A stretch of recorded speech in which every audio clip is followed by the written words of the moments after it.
പഴയ സൃഷ്ടിയും പുതിയ സൃഷ്ടിയുമാ പഠിപ്പിക്കുന്നേ. ഈ പഴയ സൃഷ്ടി എന്ന് പറയുന്ന മനുഷ്യൻ ഒരിക്കൽ വീണുപോയ മനുഷ്യനാണ്.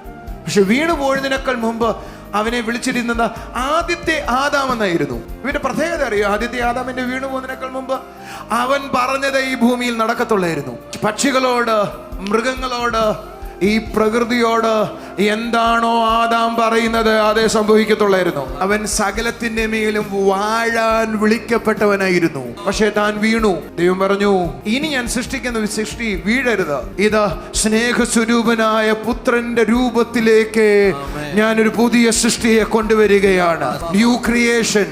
ആദാമിൽ നഷ്ടമായി പോയതിനേക്കാൾ ആദാമിന്റെ വാക്കുകൾ ഈ ലോകത്തിലെ സകലതും കേട്ടിരുന്നുവെങ്കിൽ നിന്റെ വാക്കുകൾ സകലതും കേട്ടേ പറ്റത്തുള്ളൂ.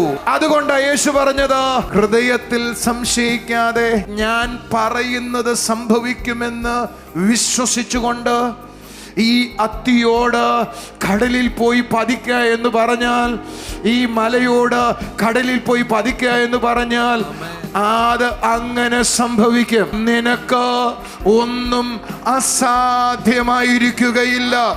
ഇത് പഴയ സൃഷ്ടിയോടല്ല, വിശ്വസിക്കുന്ന പുതിയ സൃഷ്ടിയോടാണ്. പുതിയ സൃഷ്ടിക്ക് ഒന്നും അസാധ്യമല്ല.